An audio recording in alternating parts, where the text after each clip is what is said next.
The video for June 19th, 2017 is entitled "The Fake Spiritual Law That Enslaves Us." I had just finished my previous video when I read the latest so-called Intel report.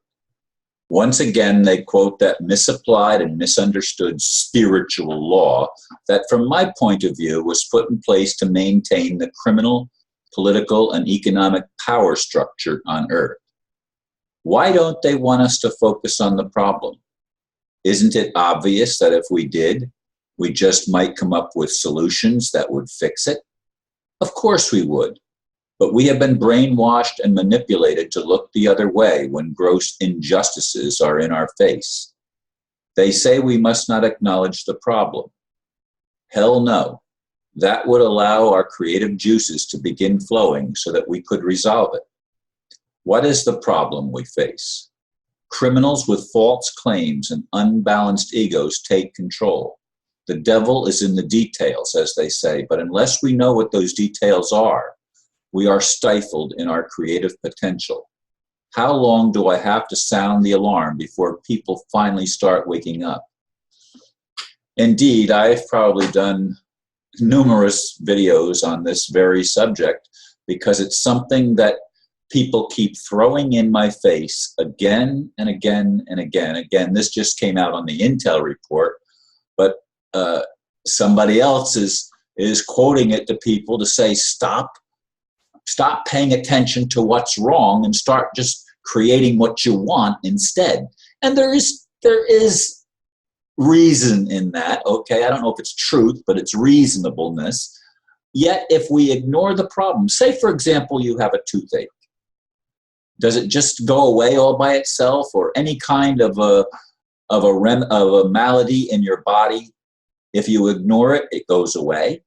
Or if you take action to correct the problem, you just might fix it. I mean, it might not work the first time, and we have all sorts of remedies that are, in my opinion, really poor when it comes to medicines and stuff like that, because again, we've got a bunch of people or beings or whatever they are whose self-interest is to reduce the world's population and eliminate the useless eaters.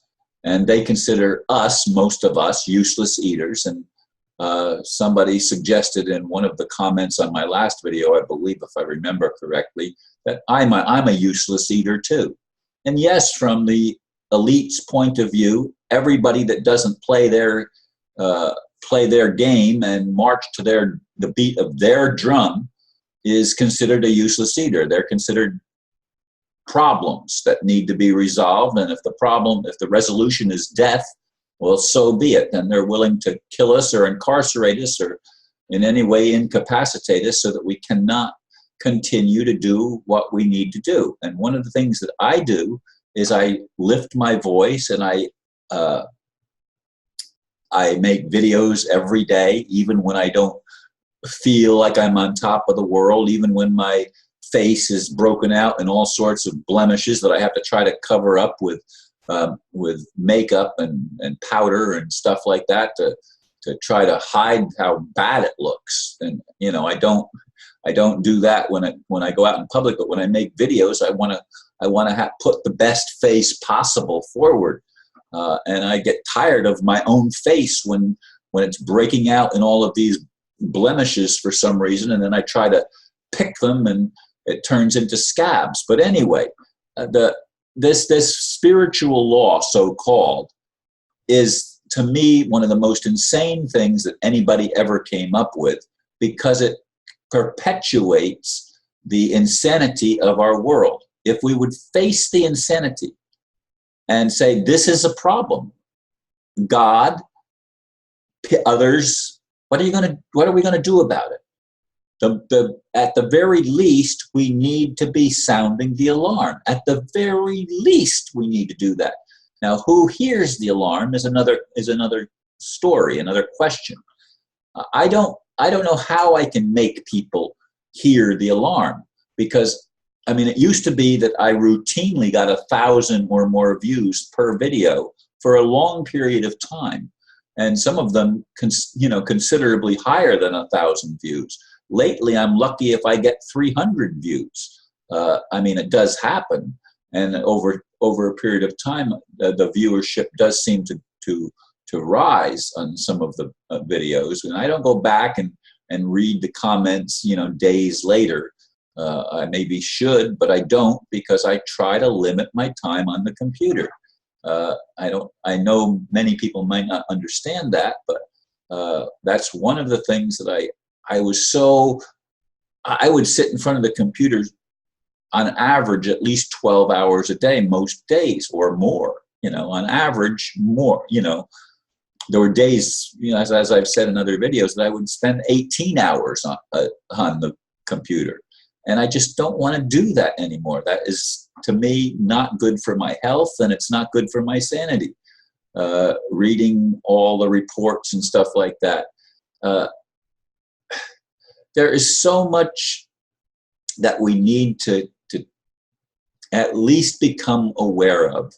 And most importantly, in my mind, our Creator. And I mean, hopefully our Creator is a God, is actually God, what we call God. I hope it's not, this God is not some demon that's imposing as God.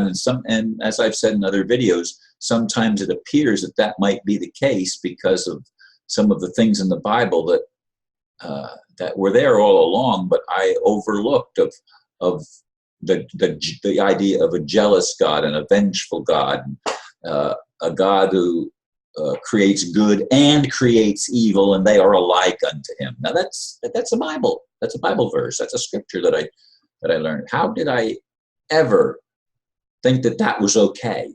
That could be coming from a Creator that loves us and wants our highest and best good. Rather, we ended up with a manipulator that punishes us, not just to the third and fourth generation, but for thousands of generations, because of the sin of disobedience, of eating the forbidden fruit, supposedly. I mean, there's so many things, folks, that just don't make sense. But if we don't focus on what is wrong, I don't believe we can take the first steps even in creating something that actually works better.